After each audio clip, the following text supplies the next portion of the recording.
Dios te bendiga, pueblo de Dios. Estás escuchando Palabra y Presencia con Jorge Sanabria, trayendo inspiración y motivación bíblica para nuestro día a día. Para la enseñanza de hoy vamos a estar hablando bajo el tema Heridos en silencio. El texto base lo vamos a encontrar en Génesis capítulo 20 en el versículo 2. Y Abraham dijo de Sara, su mujer, es mi hermana. Entonces Abimelech, rey de Gerar, envió y tomó a Sara. Oremos. Padre, en el nombre de Jesús, te adoramos, bendecimos tu nombre, te glorificamos, Señor. Tú eres bueno. En esta hora, Espíritu Santo, ayúdanos a traer la enseñanza. En esta hora, danos sabiduría, danos inteligencia, danos revelación. Nos ponemos en tus manos, Señor. Glorifica tu nombre en esta hora. Toda gloria, alabanza, adoración es tuya, Señor. Nada tengo, nada puedo, nada soy. No puedo hacer nada sin ti, Señor. Bendice a los hermanos, hermanas que han de escuchar la palabra, Señor. Abre sus mentes, sus oídos, sus corazones, para que reciban tu palabra en este día. En el nombre de Jesús. Amén. Amén. Cuando leemos la escritura en la historia que estamos refiriéndonos en el día de hoy, esta es la segunda ocasión donde Abraham se enfrenta ante una situación y reacciona en una forma particular frente a sus miedos. Y la Biblia nos enseña esta reacción de parte de Abraham. La Biblia nos enseña y dice claramente qué era lo que provocaba esta reacción en Abraham. En el caso de Abraham era el miedo. Cada vez que enfrentaba una situación donde temía por su vida, esta era la forma en que manejaba el miedo. Sin embargo, en el día de hoy no vamos a estar hablando de Abraham y cómo manejar estos conflictos anteriores. Más adelante vamos a estar hablando de esto en otra enseñanza. En el día de hoy quiero hablar de la otra parte de la enseñanza que casi no se escucha de ella. Y en el día de hoy me gustaría hablar de dos mujeres, de Sara y de Rebeca, porque tanto Abraham como Isaac manejan los miedos de la misma manera. La Biblia no nos dice que Sara o Rebeca en ningún momento le dijeran algo a sus esposos refiriéndose a esta práctica que tenían. En dos ocasiones en la Biblia, Abraham está dispuesto a que su esposa Sara sea tomada por otro hombre para que a él le vaya bien. Tenemos este versículo en Génesis 20, que es donde el que acabamos de leer, y Abraham dijo de Sara su mujer, es mi hermana. Entonces Abimelech, rey de Gerar, envió y tomó a Sara.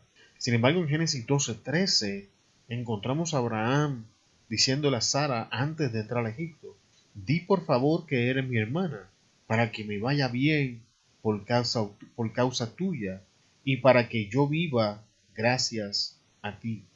Y ahora yo tengo que preguntar, ¿cómo se habrá sentido Sara al ver a que su esposo la estaba utilizando como un objeto? Al ver que su esposo estaba dispuesto a tolerar que otro hombre tuviera intimidad con ella. ¿Cómo afectó a esto a Sara? ¿Cómo la conducta de Abraham impacta a Sara? Porque Sara sufre esto en silencio. No vemos que Sara ni una sola vez le reclame a Abraham por esta situación. No vemos que Sara ni en una sola ocasión entrara o la Biblia diga una discusión donde este tema sale a reducir. Y esto me enseña, amado hermano, de que hay acciones de nuestra parte que están afectando a nuestro cónyuge, a nuestra pareja, y ellos los están guardando en su corazón.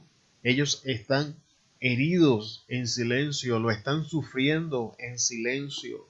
Y si no prestamos atención a lo que están haciendo, si no prestamos atención a los cambios de conducta, si no prestamos atención a cómo sus hábitos cambian, si no prestamos atención a lo que están diciendo, si no prestamos atención a esas cosas, podemos pasar por alto que le hemos hecho daño a esa persona que Dios puso a nuestro lado. Podemos pasar por alto que nuestras acciones han afectado nuestra relación y todavía nosotros no nos hemos enterado porque no nos hemos tomado el tiempo de hacer un alto y observar el comportamiento de nuestra pareja.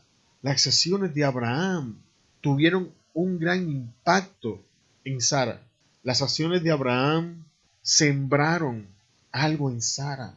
Sara tuvo que pasar por esto 2 veces y en ambas ocasiones guardó silencio. Sin embargo, cuando progresamos en la historia y encontramos la conversación donde Dios le está hablando a Abraham de Isaac, encontramos a Sara dudando. Las acciones del hombre de Dios llevaron a Sara a dudar de Dios.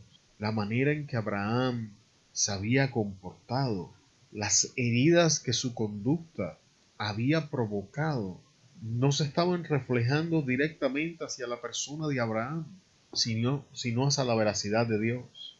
Sara se tornó a Dios al ver cómo el hombre de Dios se comportaba, al ver la incapacidad del hombre de Dios para hacer lo que es correcto. Sara comienza a dudar de Dios. Es por eso que es Sara quien trae a Agar a la escena. Es la duda en Sara la que le abre la puerta a Agar, porque Sara, después de ser afectada por la conducta de Abraham, tiene dudas en la capacidad de Dios para cambiar las circunstancias, porque en 2 ocasiones su esposo, que era el hombre de Dios, ya se había comportado sin cambio.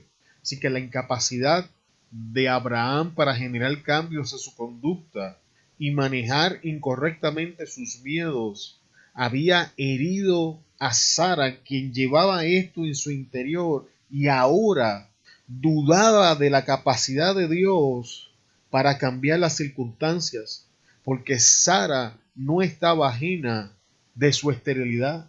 Sara sabía que Abraham funcionaba como hombre, pero Sara entendía que ella era estéril. Y como Dios, desde la perspectiva de Sara, había sido incapaz de generar cambios en Abraham, entonces era incapaz de cambiar su esterilidad. Y esta duda impulsa a Sara a traer a Agar a la escena, porque Agar tenía lo que a Sara le faltaba.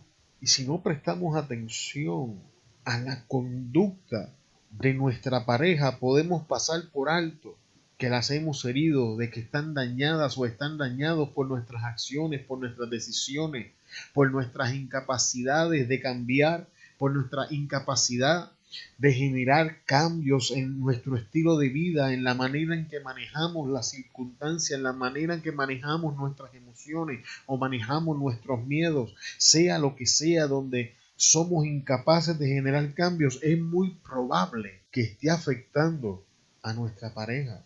Y es por esto que cuando Dios mismo está hablando con Abraham y le dice, el año que viene, Sara tendrá un hijo. Sara se echa a reír cuando Dios mismo está hablando. Por amor a Dios, mire el daño que las acciones de Abraham provocaron en Sara. Y ahora tenemos a Dios arreglando lo que Abraham dañó. Y entonces cuando Sara se ríe, Dios la confronta y le dice, te reíste, Sara, ¿por qué te ríes? Y Sara teme y dice, no me he reído, sí te reíste, le dijo. Y en vez de traer juicio a su vida, le trajo una palabra, porque Dios estaba viendo lo que Sara estaba enfrentando. Dios entendía el escenario completo. Dios no solamente está viendo la lucha de la parte que no puede cambiar, sino está viendo la herida de la parte que recibe el daño. Entonces Dios trae una palabra para reforzar la fe de Sara. Y tal como Dios dijo, Dios a través de esto se le revela a Sara como el Dios de lo imposible. Y esto, cuando acontece, provoca un cambio en la vida de Sara. Pero veamos otra historia. En Génesis 26:7 leemos, Y cuando los hombres de aquel lugar le preguntaron acerca de su mujer, él le dijo: es mi hermana, porque tenía temor de decir es mi mujer, porque pensaba, no sea que los hombres del lugar me maten por causa de Rebeca, pues es de hermosa apariencia. El verso es rico en contenido para traer enseñanzas, pero para quedarme en la enseñanza que estamos dando, ahora mire, Sara, por su parte, guarda su dolor en silencio, no le dice nada a Abraham, pero las acciones de Abraham la llevan a cuestionar la capacidad de Dios para generar cambios en nuestras vidas. Sin embargo, este no es el caso de Rebeca. Rebeca pasa exactamente por lo mismo que está pasando Sara. Sara lo pasa 2 veces, Rebeca solo lo pasa una. Sin embargo, al igual que Sara, la Biblia no nos enseña que Rebeca, una vez Dios entra al palacio, habla con Abimelech, le entregan su mujer. La Biblia no enseña que Rebeca cuestionara a su esposo Isaac. Sin embargo, la Biblia me enseña que Rebeca se rebela en contra de la autoridad de Isaac. Cuando progresamos en la historia, al igual que Sara, Rebeca tenía una esterilidad, pero Rebeca no trae a otra mujer a la escena porque Rebeca no tenía problemas con Dios. La herida de Isaac no había afectado la capacidad de Rebeca para creer en Dios. Isaac ora, Rebeca queda embarazada, tiene gemelos, va a consultar a Jehová y Jehová le habla y le da la palabra de que dentro de ella hay 2 naciones y que el mayor le va a servir al menor. Y la primera que escucha esta palabra es Rebeca, y la Biblia no me enseña que Rebeca hablara esta palabra con Isaac. Así que Rebeca recibe la palabra de Dios y se la queda callada, y por las acciones de su esposo ya no le comparte lo que Dios le está diciendo a ella. Y Rebeca silenciosamente se rebela en contra de la autoridad de Isaac, porque Isaac era la cabeza del hogar. Así que si te pones a pensar, Isaac, quien era el que iba a pasar la bendición de la primogenitura, debía saber aquella profecía, debía de haber sido informado de esa profecía, pero sus acciones, el mal manejo de sus temores, de sus miedos, de sus debilidades, habían infligido un daño en su esposa Rebeca, quien ahora lo estaba sufriendo en silencio, y la línea de comunicación entre ellos se ha roto. Ahora Rebeca no le dice a Isaac nada sobre el tema, pero tampoco le dice lo que Dios le acaba de decir a ella. Rebeca no llega a su casa y le dice: amor, tenemos que hablar.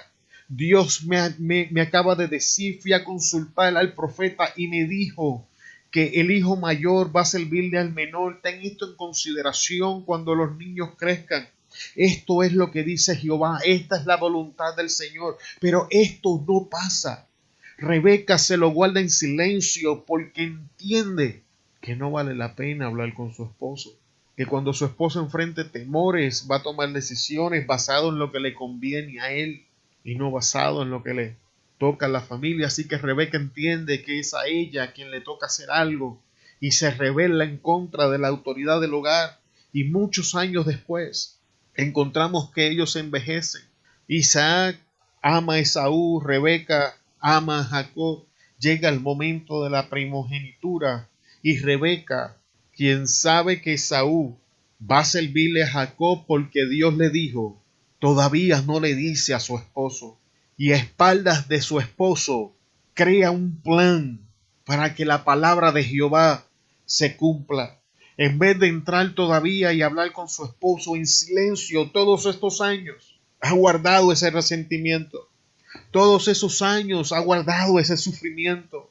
Algo que había sucedido muchísimos años antes, todavía hoy, que ya Isaac y ella han envejecido, ya él está a punto de morir, está a punto de nombrar la próxima cabeza del hogar, ella todavía está resentida. y dice, se va a cumplir lo que Dios me dijo, va a pasar lo que Dios me dijo, pero como está herida, como está sufriendo, como está atravesando esta falta de confianza, la rebelión ha hecho nido en su corazón. Y lo que probablemente en los años se manifestó sutilmente, ahora sale agresivamente. Y Rebeca crea un plan y se rebela en contra de Isaac. Y ya conocemos el resto de la historia. Amados hermanos, para finalizar la enseñanza en el día de hoy, vamos a prestarle atención a las acciones de nuestras parejas y vamos a tomar responsabilidad de nuestros errores. En estas dos historias, ambas tienen mucho en común. Número uno, ambas tienen una persona que no manejó correctamente sus debilidades, que no manejó sus miedos y puso a la otra persona en una posición de sufrir un daño permanente e irrevocable. Pues, imagínense que estas dos mujeres hubiesen sido literalmente abusadas sexualmente por estos dos hombres que no sabían, que pensaban que las estaban tomando por esposas. El daño emocional que estas dos mujeres pasaron cuando sus esposos las abandonaron porque era conveniente para ellos. Vamos a prestarle atención a nuestras áreas de debilidad. Vamos a tomar responsabilidad. Y si el Espíritu trae convicción sobre nosotros, vamos a pedirle perdón a nuestros cónyuges, vamos a abrir la puerta para la sanidad, vamos a abrir la puerta para la restauración. Y no necesariamente tiene que ser nuestro esposo, esposa, puede ser un hijo, puede ser nuestro padre, puede ser nuestra madre, hermano, hermana, primo, amigo, no importa en qué clase de relación esto puede estar aconteciendo. Si lo hemos hecho mal, si hemos manejado mal nuestros miedos, mal nuestras debilidades, vamos a confesarlo, vamos a abrir la puerta de la sanidad. Y si estás en el otro lado, si eres tú quien viene cargando el daño con silencio, déjame decirte, Dios no tiene que ver nada en el asunto. No culpes a Dios por cómo la gente que dice ser hijo de Dios se comporta. Tampoco le des cabida a la rebelión y comiences a rebelarte y hacer las cosas a tu manera. Vamos a hablar, pueblo de Dios, vamos a comunicarnos, vamos a traer a la mesa lo que está pasando. Vamos a abrirle las puertas a la sanidad y a la restauración. Hombre y mujer de Dios, no sufras en silencio, porque te acabo de demostrar en dos historias bíblicas que ninguna de las dos el tiempo sanó esas heridas. Yo difiero con esa enseñanza que dice el tiempo lo cura todo. No es cierto. Hay heridas que solo se sanan a través de la confrontación. Hay heridas que solo pueden iniciar su proceso de sanidad a través de la humildad y de reconocer que lo hicimos mal. Porque hay heridas que ya han sido infectadas por la ira, por resentimientos y rencores. Y muchas veces la otra persona quiere perdonar, pero necesita un empujoncito y poner nuestro orgullo en el altar y tomar responsabilidad de lo que hicimos mal ayuda al proceso. No cometamos los errores de estos personajes, amados. Las historias bíblicas Dios las puso ahí para que aprendamos de ellas. Vamos a sanar nuestras relaciones, vamos a sanar nuestros hogares, vamos a sanar nuestros corazones, vamos a sanar, pueblo de Dios, vamos a sanar, vamos a prestarle atención a nuestras acciones, a nuestras palabras, a nuestras decisiones. Vamos a prestarle atención a lo que está haciendo, lo que está diciendo, a cómo se está comportando esa persona que amamos. Vamos a orar, vamos a buscar la dirección del Espíritu Santo para que nos guíe y nos ayude a ponerle punto final a este tipo de cosas en nuestros hogares. Te doy muchas gracias por estar con nosotros en el día de hoy. Este es el final de la enseñanza. Te bendecimos en el poderoso nombre de nuestro Señor Jesucristo y declaramos palabra de sanidad y de restauración sobre tu vida, sobre tu hogar, sobre tus relaciones. Se despide de ustedes Jorge Sanabria de Palabra y Presencia. Te esperamos en la próxima enseñanza. Hasta luego.